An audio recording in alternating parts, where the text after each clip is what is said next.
Some major breaking news in our world lead for you. Israel's cabinet just approved President Trump's ceasefire deal, which means that the 20 living and 28 killed hostages being held currently in Gaza by the terrorist group Hamas will soon be released to Israel. Let's get right to CNN's Jeremy Diamond in Tel Aviv.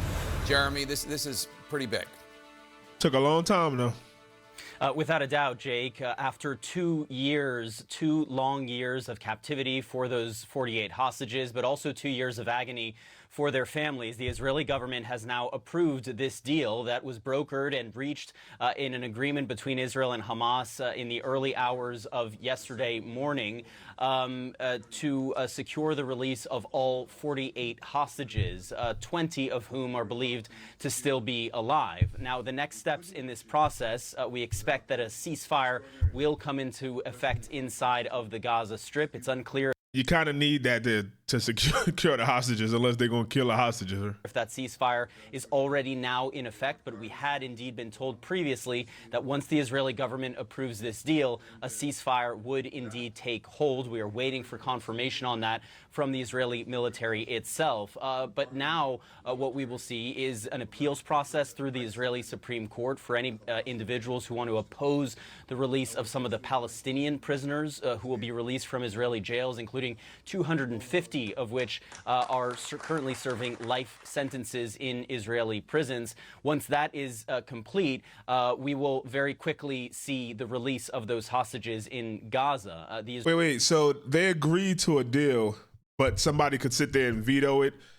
So how many people does it? I'm not familiar with the Israeli cabinet. How many people would it take to say like, nah? And then would Netanyahu be like, oh, we can only release 40 of them because the rest of them, they said like they should stay. Then that calls off the ceasefire and the whole peace treaty. That's a dangerous game. Israeli military is also now set to begin its withdrawal of troops from parts of the Gaza Strip to pre-agreed lines of control. And once that withdrawal is complete, there will be this 72-hour countdown until the hostages are released, or at least a maximum of 72 hours. It could happen before that full 72-hour period has elapsed. We've heard President Trump, of course, saying that he believes that the hostages could come out on Monday. That is a date that we've heard as well, but officials here have also indicated there is a possibility this could happen as soon as Sunday. There's no question that that is still a moving target, but a huge moment here, of course. We expected the Israeli cabinet to approve this deal, but to see it actually going through is going to deliver yet another in really what has been a series of sighs of relief for the families of those hostages. And Jeremy, a U.S. official is telling CNN that 200 U.S. service members are being sent to Israel to support the ceasefire. What do the next few hours and days look like? Well, the next few hours and days, I mean, we will initially see the withdrawal of Israeli troops from parts of Gaza. They will move to lines which will see the Israeli military controlling still 53% of the Gaza Strip. And it's not clear, what the timeline will be after that, after this hostage release and the release of Palestinian prisoners. So they moving from the yellow line to the black line. They just moving back. They still, oh my God. I hope this goes through. It's just so many ways that Benjamin Netanyahu could mess this up. I just like, nah, actually, you just hope he doesn't. But once this war stops, he's going to be charged with a lot of crimes. A lot of people don't realize that he was already going to court for war crimes, for other things. And now this happened and just like stopped them before that. Like he's going to be voted out. They probably going, whoever's the new people that come in, the new government, because everybody in Israel like hate him. Like over 50% of Israel, like Israelis don't want him there. So he's going to be ousted. And then he's not going to have that protection. And I hope him, Ben Gvir, all of them out of here. So I hope these hostages come home. The American troops going to be there. So hopefully if they're in there, nobody fire on them and they make it back, of course. It is just so many ways this could go wrong or be like I think just Hamas is the terrorist organization, but the IDF is acting because of their government is acting like a terrorist organization themselves, and it's crazy.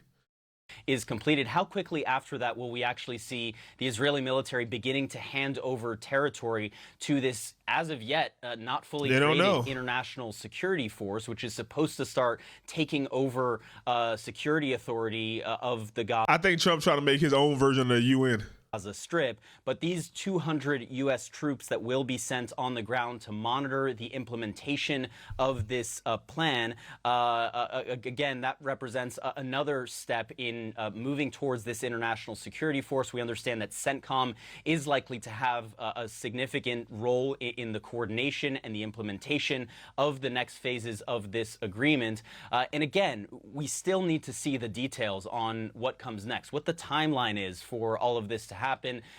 This issue of Hamas disarming, we haven't actually seen the details of that, whether a final agreement has actually been reached on that front. And so these are nonetheless still delicate days. Again, the most of the parties to this agreement, other than Israel, have framed this as an end of the war in Gaza. Israel has not yet. And I think that's part of why we saw Jared Kushner, President Trump's son-in-law, as well as Steve Witkoff, the U.S. Special Envoy, in this cabinet meeting in the early hours of this morning here in Israel, in order to show the prime minister that they are still standing alongside him, in order to show those right-wing governing allies of the prime minister. Why? Why do we have to show anything? That the United States has a big stake in what happens next, and also perhaps just a recognition of the kind of delicate politics that Netanyahu is going to face going forward in order to implement the next phases of President Trump's plan to end the war and bring all of the hostages home. Jake? Yeah, it's a 20-point plan, and it seems as though points 1 to 5 are on track, which is fantastic, but there's a lot of work that still needs to be done. Jeremy Diamond in Tel Aviv. Listen, why would we have to, like, the founding fathers of this country said that America should never, ever become so aligned with another country, so connected with them that we get dragged into their wars and their problem. The founding fathers basically said America first. Look, we're going to be cool with y'all. We're going to have our allies, some stronger than others, but we ain't never so cool that you could be like, oh, no matter what I do, they gonna be with me. And that's exactly what Netanyahu's gone. There's people that say already, which they think kinda like changed it, when Netanyahu was basically heard saying, like, I control President Trump, you better do what I say. Like when he struck Qatar, like that was like across the line. That, like, I don't know what his plan is, but Netanyahu has openly said in Hebrew to his own people, what, no matter this peace deal, we still gonna be there. We're not handing control over. We still moving forward. It's that lady, that old lady that's like the mother of Zionists. I forget her name. Who some people say she should get a Nobel Peace Prize, but even she was on Piers Morgan like, why would I get a Nobel Peace Prize? Like, I'm gonna post that video. Go to the channel. It's gonna be here somewhere. And like, it's just nonsensical. I guess you could go to the Bible and the Torah, and like, some Christians think that like Israel is like the chosen ones, and like these people think that they're the chosen ones of God. They're not the old Israel in the Bible. They're not those people. They don't have no lineage there. And to just kick out a group of people that's already there is bonkers. To like I hate when I hear them say, oh, Hamas is using their women and children as shield. Okay. So if we're supposed to be the West and moral and say like, no eye for an eye, so Hamas is using their women and children as shields, so that means we going to shoot through them?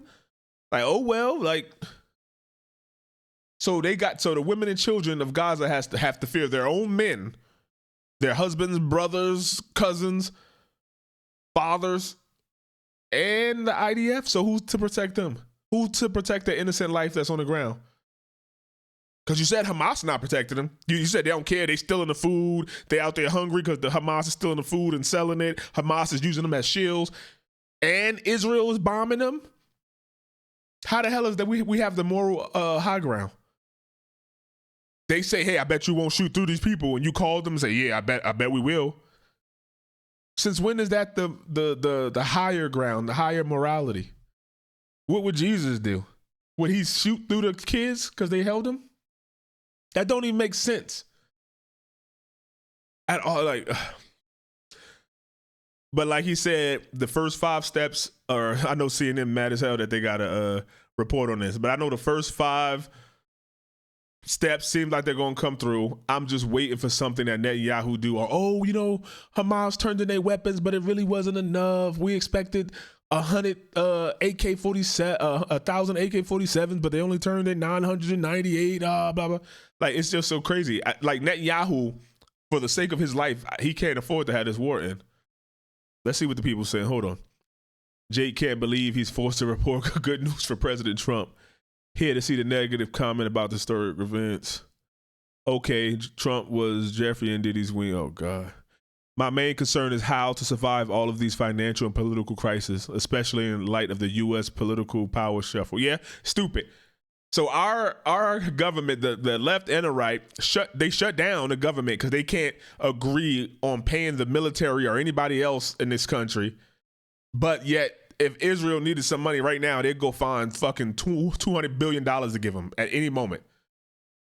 It's just ridiculous. They only fight when it comes to doing something for the American people. When it comes to wars and giving other places money and themselves a raise, their money ain't stopped because it's shut down. Tomorrow, CNN will talk about how the peace deal is bad and Trump is starting wars. Sleepy Joe Biden did nothing. That's true. The pain in Jake's eyes have to report this. Remember, a lot of the reasons why Trump won was because when Kamala would go up there, people were asking her, like, are you going to stop the war? And she would just, I support Israel. And that looked bad. We had hopes that Trump would stop it. He took a long ass time. He had to get some ego pulled, and Netanyahu had to say, basically, we got you by the balls. And Trump was like, no, you don't. Like, that's what we wanted, his ego to kick in. And it took a little too long. I'm still on his ass. It took a little too long, President Trump. You said no foreign wars. You said America first, and you've been putting Israel first. And I don't like that. But, hey, we somewhere, right? Praise to the Most High. We are somewhere on this. Let me know what y'all think, Cave Dwellers. Do y'all actually think that Netanyahu will let this go through? Or will he talk to Hamas or pay them their leadership some more money? Because remember, the only reason why Hamas is in power because Netanyahu said, oh, let them be in power. I can handle them. He said, I can handle the height of the flame. Like he could hold them back. Are they going to let reporters in when this is over so they can see the devastation and everybody going to be like, oh my God, it is a genocide. We didn't know. How could we have known? Right, Piers Morgan going to go in there and report, oh my God, look at this. They were killing women and children. Look at all the bodies. Oh my God. That's what they're going to say. They're going to go in and say, oh my God, why are these IDF soldiers saying that they were told to stand down twice on October 7th? It's almost like the government wanted this to happen so they could have an excuse. Oh my God. But we're going to see what happens. Like, share, subscribe, all that. We run it up. We're going to keep talking about that. This is the truth. You come to the cave, it's common sense here. Not the left, not the right. We in the middle. This is an independent party here. Fuck the left, fuck the right. It's America.